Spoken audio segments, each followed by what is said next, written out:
Then.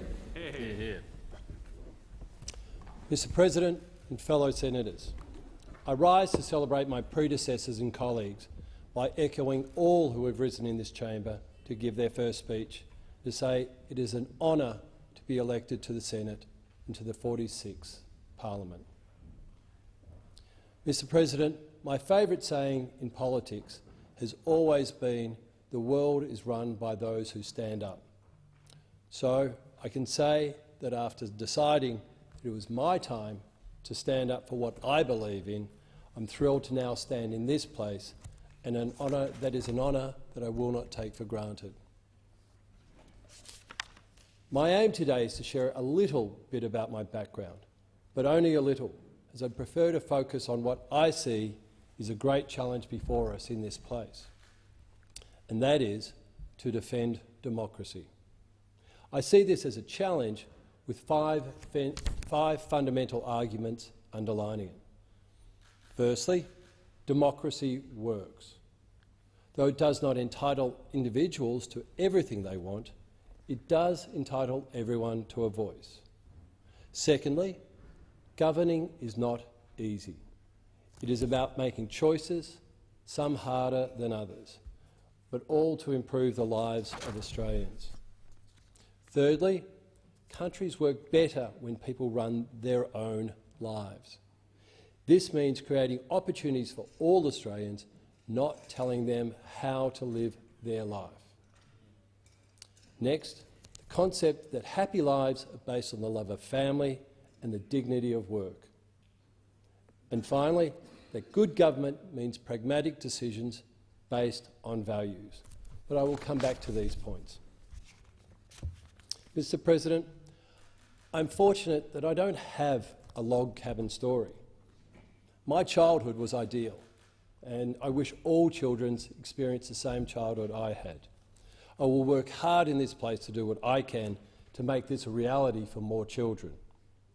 While my childhood was rich in love, it was by no means financially privileged. My parents, Alan and Pam, who are in the gallery today, had a small business which did eventually flourish. This instilled in me an admiration for hard work, discipline, resilience, and the will to have a go. I hope that I have displayed those traits throughout my life and that I bring them to this place.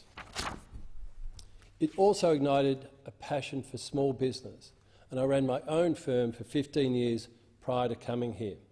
I understand the challenges that small businesses face, and I'll work hard to get them a fairer go.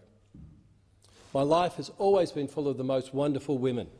My sisters Christine, Lisa and Madeline, and my niece Lucia have given me so much joy, and I love them all.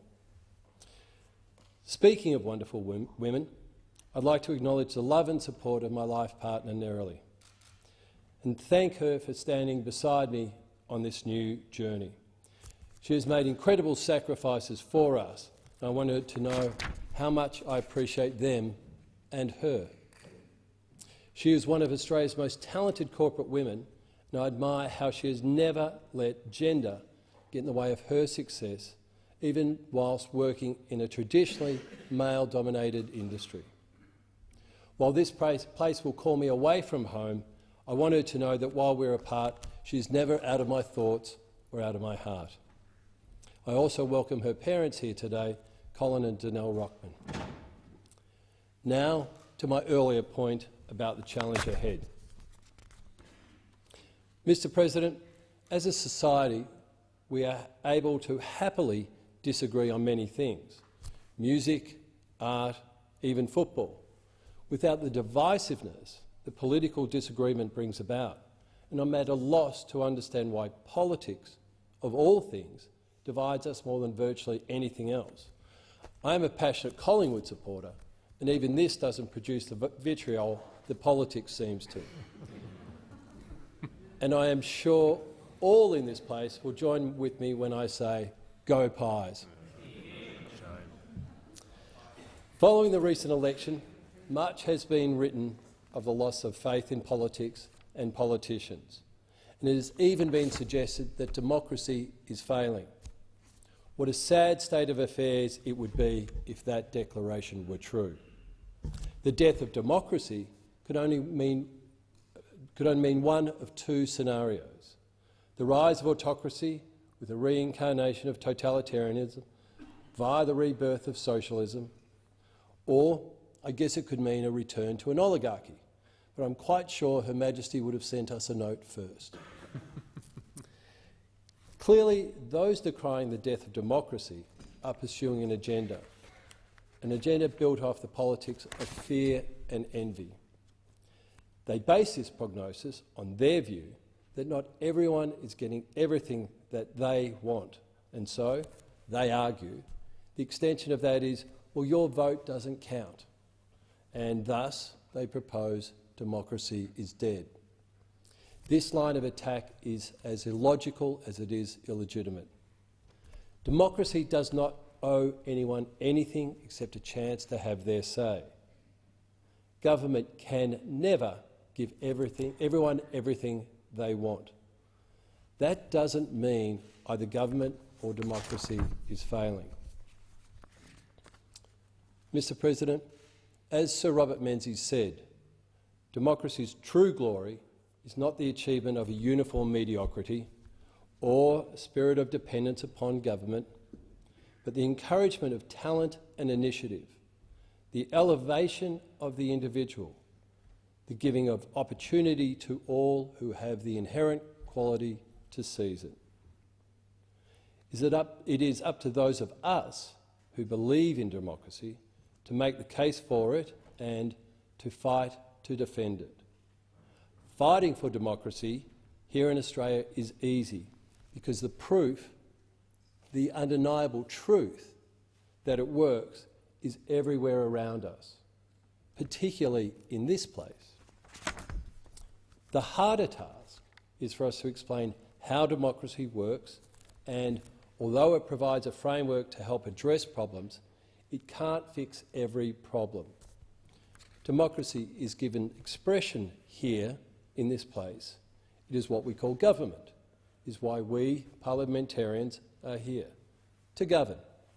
However, I don't think I'm overstating things when I say that governing is not easy.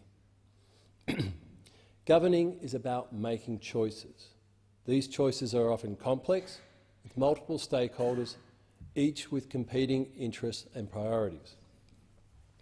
Often there is no right answer, but an answer must be found nonetheless. The decisions we make in this place do affect people's lives, but hopefully for the better far more than they do for the lesser. But we can't resolve from the fact that some decisions may have negative consequences for a few. It is a fine balance and involves making hard decisions. And so I reiterate, governing is never easy. Mr. President, if you only take your news and your views from Facebook and Twitter, it seems impossible to see life other than simplistic and binary. That is, you're either with me or you're against me. You see the politics of fear and favour. Sometimes when someone sees a post that emotionally moves them, it's easy to take the false view that government is failing them. But solving every problem isn't the job of government and can never be the job of government. Our job is to look at the bigger picture on how Australians' lives can be improved as a nation.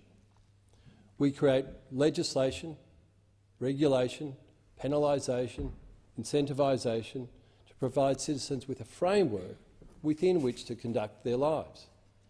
Our role is not to run their lives for them, nor even tell them how to do so. Our purpose is to create the best set of circumstances, given known resources and constraints, and to encourage people to do the best they can within that framework. How we come to these decisions cannot come from knowing all the answers, because we simply don't have all the answers. We can ask questions, we can research, we can run inquiries, and we can consult, but we are not all-knowing, even if the members of the other place may tell you different. Our decisions have to come from deeper places. For these tough decisions need deeper guidance.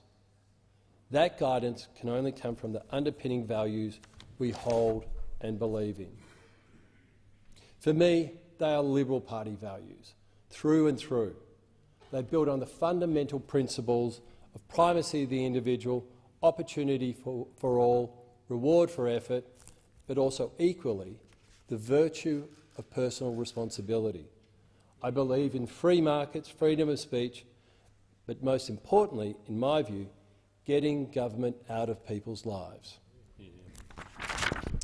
I believe that the simplest way that government can improve people's lives is by creating the opportunity to work. I was fortunate enough to be in the gallery up there to hear my friend, now colleague, Senator Patterson, give his first speech. And he talked about the concept of the dignity of work and the benefit that it provides to people above and beyond simply a wage. It was a notion that really resonated with me because it reinforced my belief that a job is far more than just an economic transaction. A job provides far more than a salary. It gives people acknowledgement of their unique contribution to our great nation. And with that comes a sense of belonging to something larger and a sense of pride. But also, in return, it makes Australia a more productive country, where each and every individual's contribution is valued and recognised beyond a cost-benefit analysis.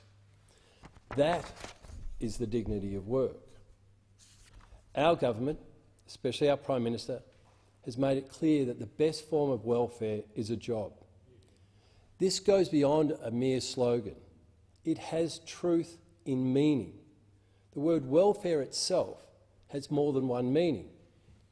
Yes, it can mean a handout, and that rightly remains the responsibility of government for those who require that financial support. Providing a handout does not diminish the people who require it. We should, and never will, leave these people behind. But the definition that is more important to Australians is that welfare also means well-being, health, happiness, safety and security. That is why we believe that a job is indeed the best form of welfare, as it provides these things and not merely a monetary contribution. Government must do as much as possible to ensure there are as few as possible roadblocks to people being able to work.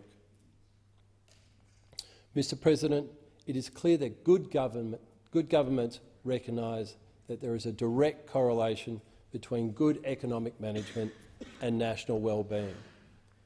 It is inarguable that Australians are happier and healthier when their aspirations are allowed to flourish, and they can put their innate productivity to good use. This must never be understated by governments and must never, ever be undermined.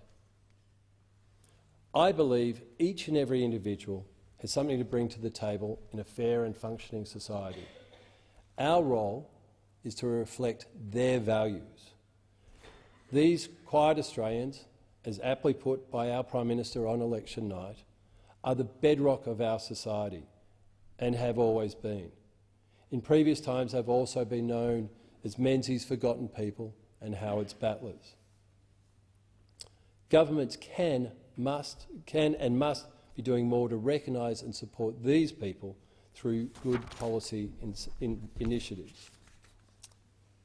The passing of our government's tax cut during my first week in Parliament is a tangible, responsive and responsible example of how the coalition government is helping to look after these quiet Australians and reward their hard work by allowing them to keep more of what they earn.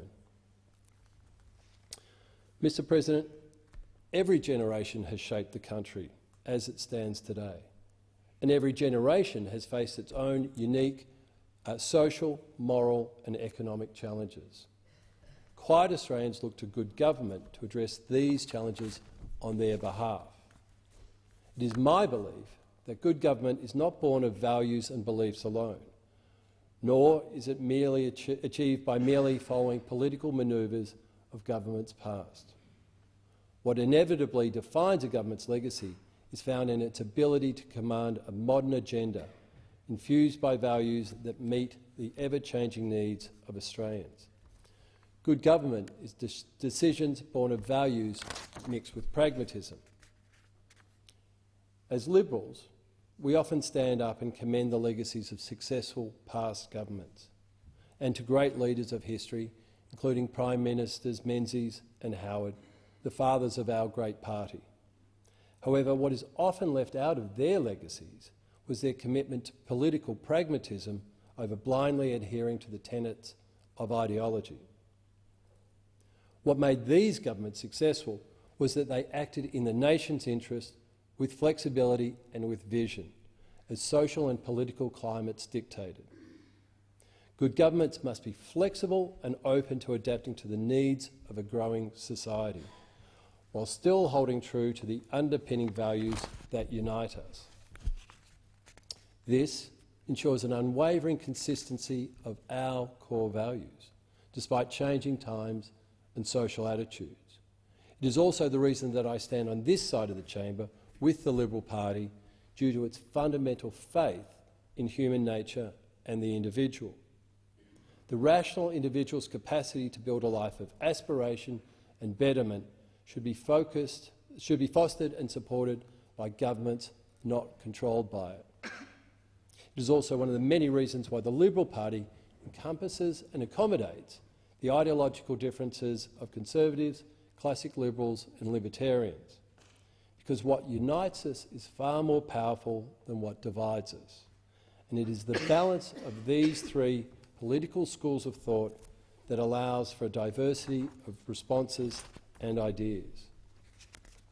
We, historically, along with our coalition partners, are the party of good government. And I say this proudly and biasedly because we, on this side, get the balance right. In the face of radical reform without rationality, the electorate demonstrates a prevailing common sense. Reform may be bold, but only when necessity calls for it. Reform for reform's sake is never good government. Being a Conservative is not saying no to all change. It's saying yes to the right change at the right time for the right reasons. That timing and those reasons are only determined by the Australian people. Good governments do not seek to impose, to thrust public policy on Australians in order to effect social change. Society shapes governments. Governments should not shape society. Mr. President, as you well understand, democracy is utterly dependent on having Parliament operate at its absolute best. That is not achieved when we fight amongst ourselves, as this is when people feel most that democracy is failing them. Whilst there is a necessary role for robust senates to keep governments in check, they should not be used as a tool of obstruction. Overly hostile senates have only proved themselves to be working against the principles of good government. I believe more can be achieved through tactful and prudent negotiation between senators. And I look forward to working with all members of this chamber in order to ensure the upper house remains the robust chamber of scrutiny, while also staying true to the principles of state representation and advocacy. As my friend, former Senator Mitch Fifield, said in his valedictory speech only a few weeks ago, and I quote, "My approach in this place has never been partisanship for the sake of partisanship." I will honour his virtues here by taking a similar approach and seek to highlight important philosophical differences while not being gratuitously partisan. Mr. President, in my concluding remarks, when I look to my admired political figures, I see a common theme that underpins their roles as elected officials. That is their commitment to serve the public. I was chosen democratically to represent the values of the Liberal Party, and I thank my pre-selectors for placing their trust in me. and I thank my Victorian parliamentary colleagues led by the Honourable Josh Frydenberg. However, first and foremost, I'm a servant to the people. I was elected by the people of Victoria. My loyalty is thus, first and foremost, to them, and I thank them for electing me. I restate my commitment to represent all Victorians, all Australians, to listen to ideas from all sides of the political divide and ensure we're creating a vision of unity and aspiration for all members of society. Democracy demands nothing less, and my electors deserve nothing less. I thank the Senate for its indulgence.